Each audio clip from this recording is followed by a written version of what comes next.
সাকিব, মিরাজ, রিশাদদের আজকে final match. Rishad গত ম্যাচে যে পারফর্ম করছে তাতে ফাইনালের একাদশে থাকা তার অনেকটাই নিশ্চিত। ওদের 7 জন বিদেশির মধ্যে 2 জন বাংলাদেশি, 2 জন শ্রীলঙ্কান লাস্ট ম্যাচে খেলছে।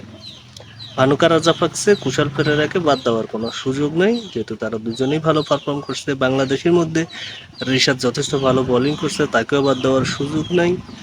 সাকিব ব্যাটিংয়েও ওইভাবে সুযোগ পায় নাই, শেষ ওভারে নামছে, তৃতীয় বলে ডাক মেরে আউট হয়েছে। বোলিংয়ে আসছে 3 ওভারে 27 রান দিচ্ছে, উইকেট শূন্য থেকেছে।